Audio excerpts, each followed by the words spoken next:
I always believed my husband Darius and I had a solid relationship, one of those that could weather the passage of time and life's storms, where trust flowed like air and respect was simply assumed, no daily promises needed. We shared routines, big decisions, and even the comfortable silences of the weekend. There were never jealous outbursts or suspicious glances. We were the kind of couple others envied for our apparent harmony. I thought I knew every corner of his soul, every gesture, and every pause in his breathing. But stability, as I would later learn, does not always mean truth. That morning was nothing out of the ordinary. He showered early, made his black coffee just the way he liked it, and left with a quick kiss, saying he was expected at the office. He was wearing his favorite charcoal suit, the one he wore for important meetings, and he drove off in the company sedan as he did every weekday. The final slam of the door had no double meaning. There was no distinct look or change in the tone of his voice. For me, it was simply another day in our perfectly timed routine. I had no idea I was about to discover an irreparable crack. While organizing the house, I walked into the garage and saw our personal SUV covered in dust. Its tires were static, and the windshield was opaque with neglect, as if time had stopped inside it. I thought it would be a nice gesture to clean it up. A surprise for him. A way to remind him that even the small details mattered to me. I found the cleaning supplies, carefully opened the doors, and started checking every corner, shaking out old memories embedded in the seats. I felt genuinely happy, imagining his smile when he saw it gleaming again. But what I found had nothing to do with joy. As I wiped the dashboard with a damp cloth, I opened the glove compartment without thinking, just to empty and clean it thoroughly. Tucked between old registration papers and a pack of stale gum, I saw a box of condoms, perfectly sealed, with no signs of having been opened. I recognized them instantly, a brand we had never used. My fingers froze instantly, as if the contact with that object burned me from the inside. My breath caught in my throat, and the world seemed to fall silent around me. I stood motionless with the box in my hands, as if the simple act of holding it was a betrayal in itself. We had gone years without using protection since we decided to try for a second child, though it never happened. It made no sense for him to have them, much less new ones, hidden away like a secret from another life. A sharp, physical pang shot through my chest, and I felt something break inside me without warning. It was a silent but devastating revelation. I slammed the glove compartment shut with a sudden, jarring movement, as if doing so could erase what I had seen, as if the dry sound of the latch could serve as a denial. I backed away from the SUV, trembling, my legs numb and my stomach twisted into knots. My mind went blank. No words, no questions, just a dull, constant roar in my chest. I leaned against the garage wall, unable to comprehend how something so small could cause such intense pain. I couldn't even cry. It was too soon to understand what it meant. For hours I repeated to myself that there had to be a logical, innocent, even clumsy explanation. Maybe they were old, forgotten, bought by mistake, some absurd, unimportant gesture of precaution. I clung to any possibility that did not involve infidelity, because the alternative was too agonizing to consider. I forced myself to continue cleaning, even though my hands were shaking and my eyes were blurry with unshed tears. It was easier to lie to myself than to accept the truth. But deep down, something screamed at me that I could no longer hide from the facts, that this box was an open door to a betrayal that had been ongoing for some time. The way it was stored, the neatness of the hiding spot, the fact that he said nothing. It all fit together like pieces of a puzzle I refused to assemble. This wasn't remnants of the past or innocent oversights. This was recent, premeditated, carefully concealed, and I could no longer close my eyes to it. I went back inside without saying a word, like a ghost shuffling her feet, my face pale and my gaze lost. I sat on the sofa, in the same corner where we had watched movies cuddled up countless times, and let the tears fall uncontrollably. I didn't scream, I didn't cause a scene, I just cried silently, as if the pain was afraid to make noise. The hours passed, and I stayed there, still, hugging my anguish with crossed arms. No one saw me break on the inside. From that day on, something fractured in the way I looked at him, as if his eyes were no longer the same, as if his smile hid something murky underneath. I started observing him from a distance, making a mental note of every excuse, every glance at his cell phone, every gesture that had previously gone unnoticed. He was no longer my life partner, but a stranger, pretending to be. And I, who had always been transparent with him, now learned to keep silent because something within me had awakened. I went to a local spice shop near our neighborhood and bought a packet of dried habanero chili peppers, the kind that burn just from touching them.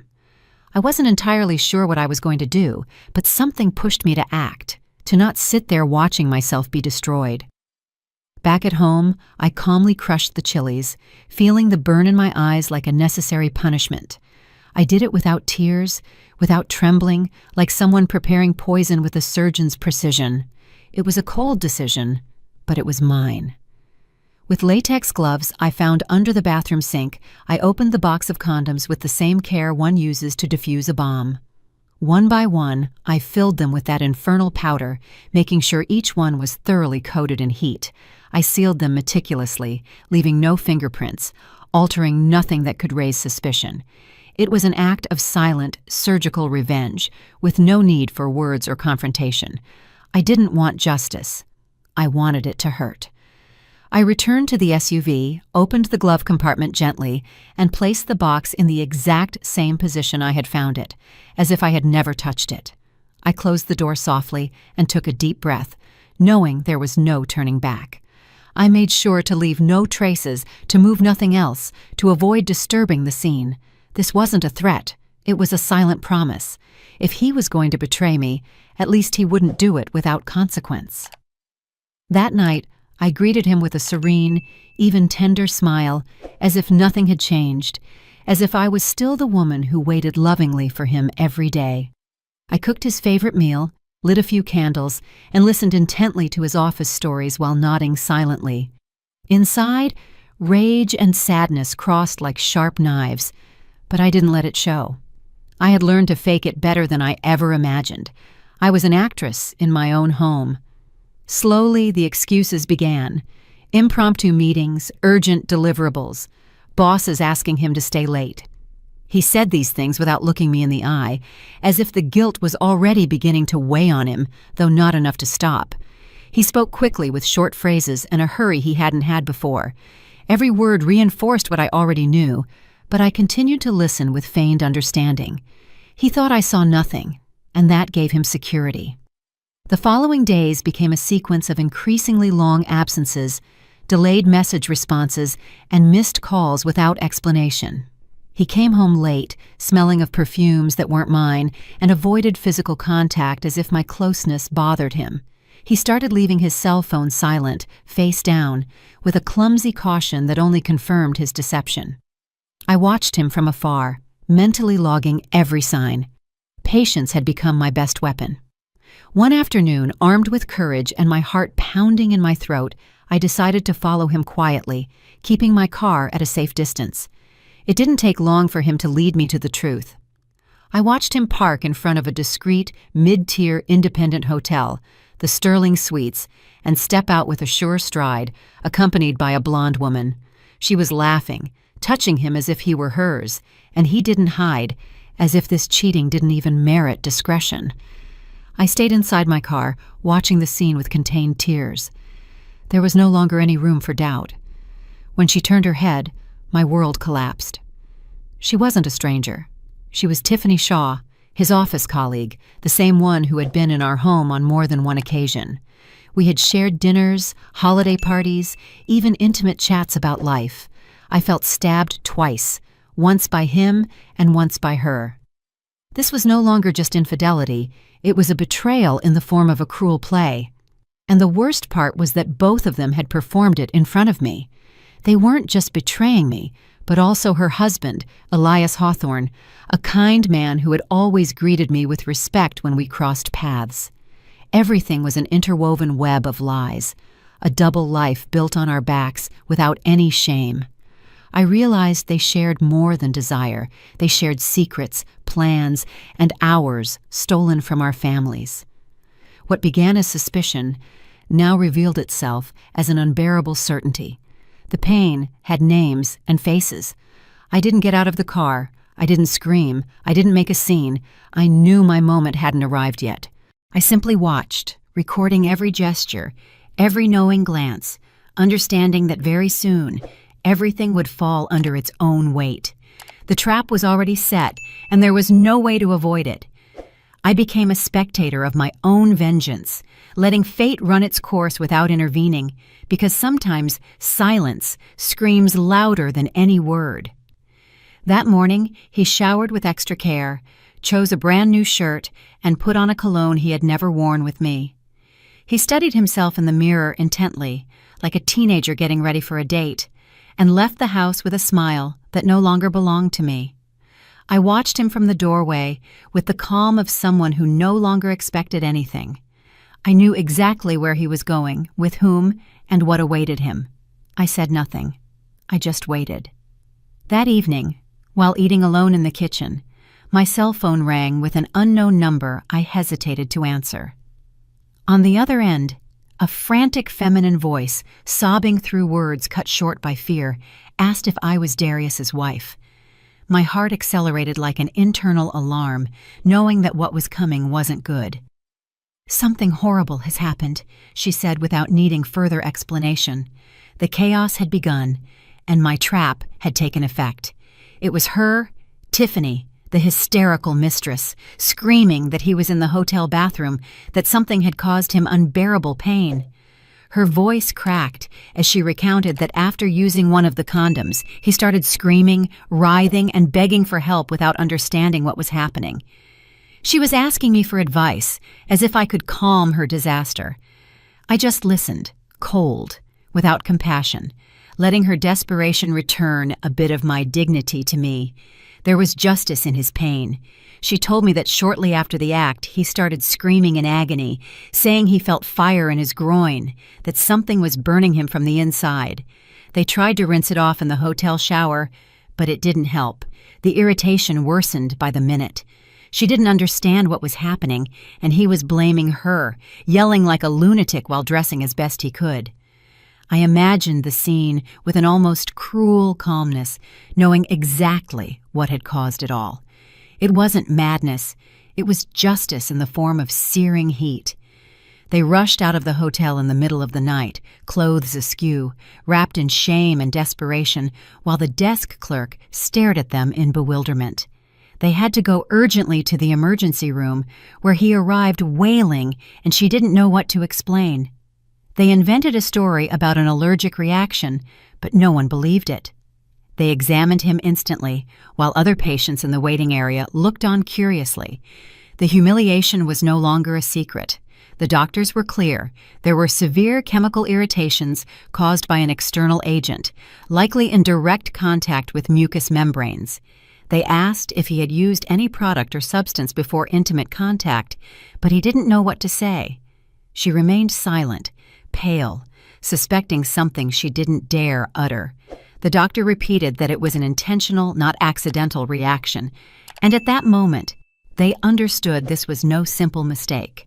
In less than 48 hours, the story had slipped into every corner of the office, mixed with laughter, exaggeration, and whispers in the hallways. No one knew the exact details, but everyone was talking about the incident at the hotel, the ER visit, the pain, the exposed affair. Some told it with mockery, others with morbid curiosity, and still others with poorly disguised indignation. The news became unstoppable, a fireball that was destroying reputations. What had been a secret was now a full-blown scandal. Colleagues barely hid their laughter when he walked down the hallways with a look of defeat, trying to fake normalcy. Eyes met. Conversation stopped when he entered, and Tiffany avoided showing up at the office altogether. The atmosphere became toxic, with constant gossip and rumors reaching even management. What was once professional respect turned into collective ridicule. Both of them had lost more than dignity. They lost control of their narrative. Corporate HR and management didn't take long to intervene. They called both of them into a private meeting where they were informed that their behavior had damaged the team's image. There was no room for explanations or apologies. The decision was already made. In less than 1 week, both were out with termination letters and faces sunken in shame. What had started as an adventure had become a professional catastrophe. No one intervened on their behalf. From being considered an exemplary executive, a family man, respected and trustworthy, he became the object of ridicule among everyone who knew him. People whispered in coffee shops, at the gym, even at the children's school, and he couldn't walk down the street without feeling eyes boring into his back. His reputation completely crumbled, with no possibility of public redemption. He was no longer the confident man who left every morning in an impeccable suit. He was a broken shadow of who he once was. One night, when he finally dared to look me in the eyes, he tried to deny everything, as if he still had some chance of escaping the abyss. I asked him directly if he had used one of the condoms from the SUV, and the ensuing silence was the only answer I needed. I told him I already knew everything, that I had seen him with her, that I had listened to the call. His face changed color, first pale, then red with anger, but he said nothing because he no longer had a defense. After a few minutes of unbearable tension, he broke down in tears, murmuring that he had been with her for months, that he hadn't wanted to hurt me, that he had just gotten carried away. His words were hollow, cowardly, utterly lacking nobility. He spoke of confusion, mistakes, and not knowing what he felt, but I was no longer listening. I only saw a man destroyed by his own choices. His confession did not bring me relief. It only confirmed that there was nothing left between us. I discovered, in addition, that he had used part of our savings to buy her gifts, pay for weekends away, and even reserve spa treatments. He had invested our family's money in feeding a lie while I was juggling bills to make the monthly budget work. Seeing the bank statements was like taking another blow to the stomach, one that no longer brought tears, only pure rage. This was not a simple mistake. It was a meticulous, conscious betrayal, impossible to forgive. Our marriage had rotted from the inside out. I locked myself in the bathroom, hands shaking, looking at my reflection with a mixture of fury and sadness I had never felt before. I screamed without making a sound, clenching my teeth until they hurt, because I knew I couldn't let him see how much he was destroying me. I didn't break anything, I didn't throw objects, because that rage deserved something more than noise. It deserved control. If he had played dirty, I would not sink to the same level. I no longer wanted to save anything. I only wanted to free myself.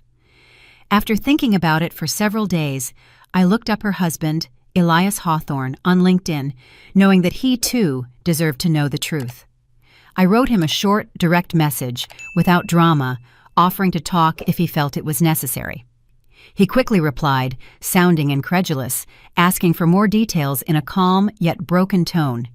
We agreed to meet on a local park bench at Centennial Olympic Park, where there would be no noise or witnesses.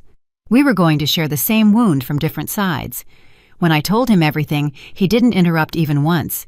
He just lowered his head and remained silent for several minutes, as if processing every word was agonizing. He thanked me for my honesty, though his voice sounded hollow, as if something had been torn out of him.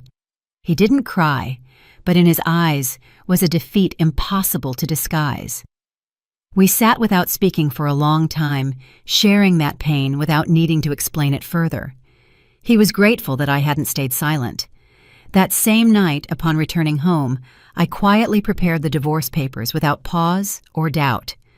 I collected all the documents I had as evidence, including photos, messages, and bank transaction logs. There was nothing to think about because our marriage had ended long before I knew it. I left everything on the dining table in silence while he pretended to sleep on the sofa. The next day, I went to the courthouse without looking back. When he received the notification, he came running after me, crying, begging for another chance, promising to change, swearing it would never happen again. He hugged me from behind, as if that gesture could erase months of lies and humiliation. I asked him to let go without raising my voice, and told him I no longer believed him. There was no hatred, only an icy calm that completely unnerved him. I was no longer the broken woman. I was the survivor. Shortly after, I learned that Tiffany's husband, Elias, had also initiated divorce proceedings, giving her no option to explain herself. She tried to justify everything as an emotional mistake, but he no longer wanted to listen. She had lost not only her marriage but also the respect of her children, her friends, and her professional circle. The fall was as swift as it was deserved. Now both of them were alone, facing the consequences of their decisions. What started as a hidden affair ended in the total ruin of two homes, leaving confused children, empty schedules, and broken promises scattered on the floor. The house became a silent battlefield, full of soulless objects and memories that no longer served a purpose. The shared laughter, the family dinners, it all felt like an old movie that no longer made sense. The echo of who we were still resonated in the walls, but I no longer belonged to that past. The divorce process moved quickly thanks to the amount of evidence I provided and his lack of opposition. He didn't contest the division of assets or the custody of the children, perhaps because he knew he had no way to defend himself. He signed every paper with trembling hands, not daring to look directly at me. I attended every appointment with my head held high, refusing to let the pain make me retreat. It was the final stage of a story I hadn't written. The hardest part was explaining it to the children, finding the right words without destroying their image of their father, without planting hatred in their young hearts. They cried, they asked why, they tried to find culprits where there were none. I told them the truth without details, just enough for them to understand that it wasn't their fault. Seeing their eyes full of sadness was 1,000 times worse than any betrayal. It was then I knew I had to stay strong for them. In the neighborhood, rumors were already spreading like wildfire, mixing truth with invention, with that cruel tone people adopt when they are bored with their own lives. The curious glances at the grocery store, the conversations that stopped when I walked in, everything spoke louder than words. I knew some were enjoying the scandal, while others feigned sympathy. I kept my head high, even though all I wanted was to disappear. The shame was no longer mine. It was theirs.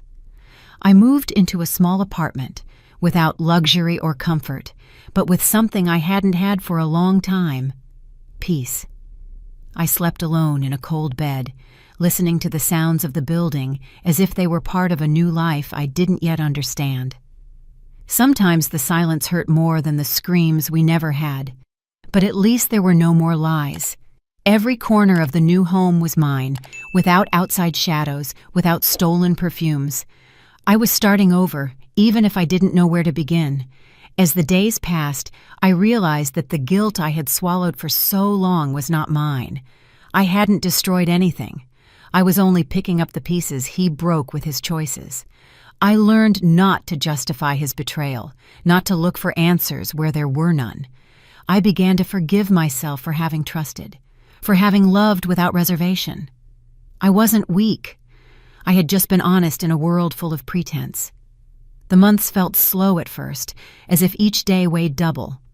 But eventually, the wounds began to close without haste, but without pause, like skin regenerating after a burn. I learned to live alone, to enjoy my own company, to not need external validation. I started reading again, cooking for myself, and breathing without anxiety. Time, that silent enemy, became my best ally.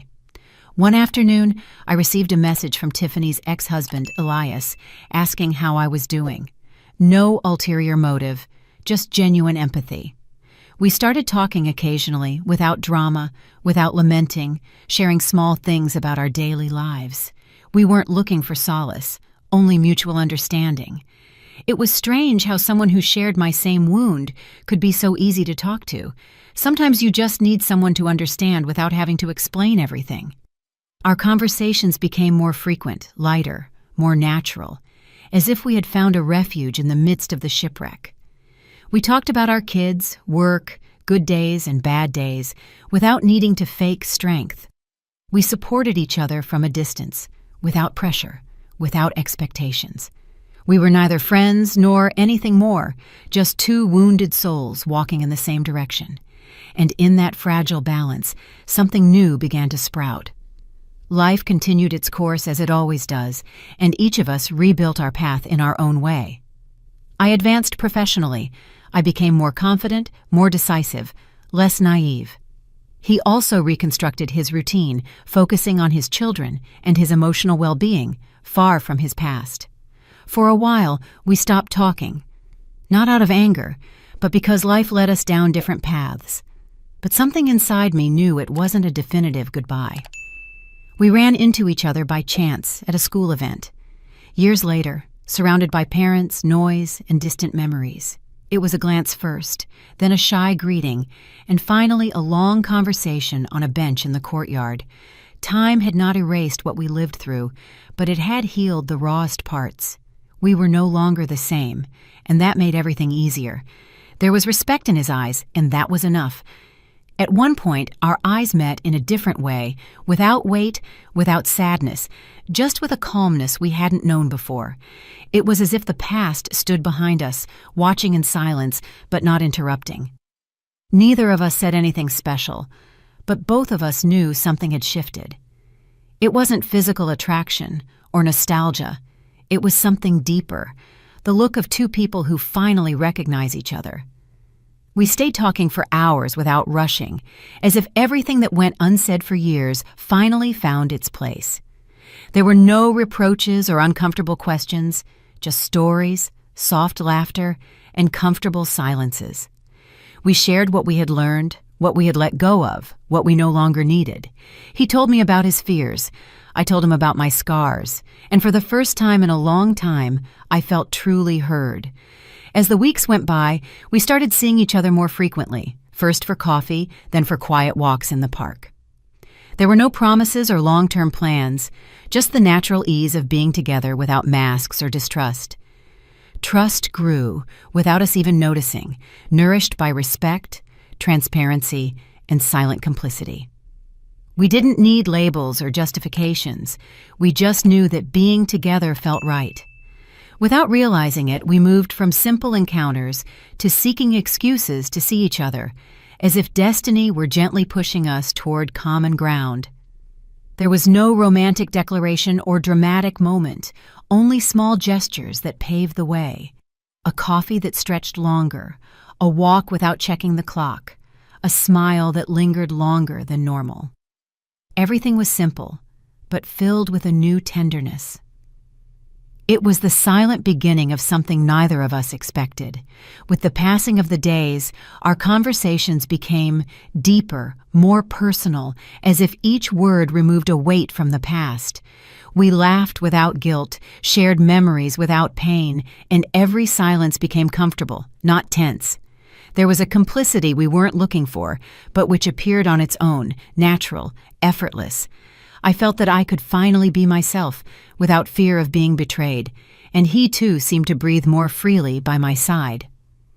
One afternoon, while walking downtown, he stopped in front of a bookstore and took my hand without saying anything.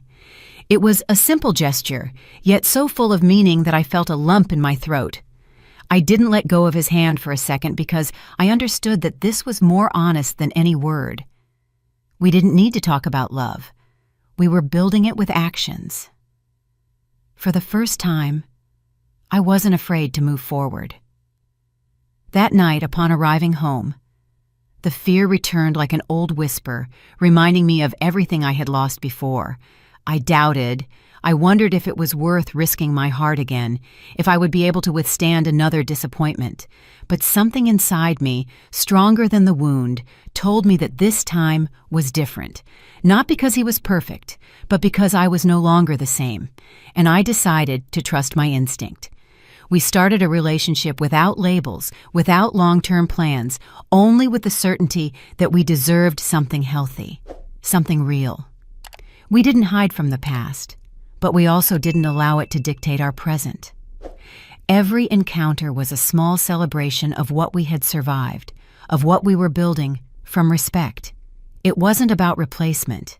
It was about starting over with awareness. It was an adult love without empty promises. In time, we learned to live with our scars, to even laugh at what once hurt. Our love wasn't perfect, but it was firm, patient, and full of honesty. There were no games, no secrets, no fear of asking what we previously kept silent. We knew what it meant to lose everything, and so we valued every gesture, every detail. We had found something we weren't looking for, a love that healed instead of broke. One day, without planning it, we decided not to talk about those who betrayed us again. Not out of cowardice, but because they no longer held power over our lives. The pain had become learning, and the names of the past were now just part of an old story. We focused on the good, what we learned, what we overcame, and what was reborn. The resentment left, and with it, the weight we had been carrying. I never sought revenge, but life took care of dealing it out in its own way. They were left alone, without credibility, without a home, trapped in their own lie. And we, without having planned it, ended up together, rebuilt, strong, and dignified. What began as a betrayal ended up uniting two lives that would never have crossed paths otherwise. It was as if the universe, after breaking us, decided to reward us, not for what we lost, but for what we resisted. Today, I know that the pain was not the end, but the beginning of a stronger version of myself. I learned that even from the worst betrayal, a true love can be born, one that doesn't ask for permission, but gives everything with sincerity. I don't regret anything, because every tear brought me here. And if I had to go through it all again to get to this moment, I would do it without hesitation, because in the end, I survived, and I loved again. We started making simple plans without fear, as if we were rediscovering the world from a small but luminous corner. A weekend getaway, an impromptu dinner, a walk with the children at sunset. Every moment felt clean, without the weight of the unsaid. We didn't need grand gestures, just truth. Happiness, I realized, sometimes looks more like tranquility than excitement. I caught myself smiling naturally, without the guilt of the past or the anguish of the future. I was no longer waiting for someone to save me or fill voids. I had learned to be complete, and that made all the difference. Love, when it arrives after pain, has a different flavor, less naive, firmer, more conscious. I didn't idealize what we had, but I valued it as if it were a treasure. The children also began to heal. It wasn't immediate, but time, stable routine, and constant love did their part. They saw a strong mother in me, and little by little, they stopped asking painful questions. Elias also gave them space without invading, but by being present. And although the past didn't disappear, it was no longer an open wound. It was just another page in our story. One afternoon, while folding laundry, I saw him playing with his daughter in the living room, laughing as if nothing else mattered. It was then I knew I had chosen well, not because of what he offered me, but because of what he awakened in me: calm, trust, truth. I wasn't afraid to be vulnerable with him, and that, for someone who had been betrayed, was the greatest victory. Months passed, and everything flowed with a naturalness that was, at times, startling. Sometimes the silence of health is stranger than the noise of chaos, but I grew used to not expecting disappointment, to not preparing excuses, to simply living. I didn't want perfection. I just wanted presence. And finally, I had it without asking, without begging. One night, in the middle of a mundane conversation, he told me that he admired me for having survived everything without becoming bitter. I was silent for a few seconds because I had never thought of it that way, but maybe he was right. I hadn't allowed the pain to define me. I had chosen not to hate, not to drag the broken pieces, not to seek vengeance beyond what was fair. I had chosen to love again.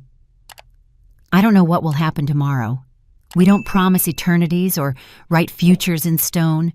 We only know that today we are here, whole, with scars that no longer hurt, and that is enough. Sometimes, life doesn't give you second chances, but it gives you unexpected beginnings, and this one, ours, is the most unexpected of all. So yes, I survived. They broke me, I lied to myself, I stood up with rage, and I rebuilt myself with tenderness. And in the end, without seeking it, without planning it, I loved again. But this time, from a place of truth, of calm, and above all, from myself. Did you like my story, and which city are you listening from? Let's meet in the comments. If you like the story, you can support me by sending a super thanks so I can keep bringing more stories like this. Thank you so much for your sweet support. I'm looking forward to your comments on the story. On the screen, you can see 2 new life stories that I highly recommend. There's so much more on my channel. Don't forget to subscribe. See you in the next life story with love and respect.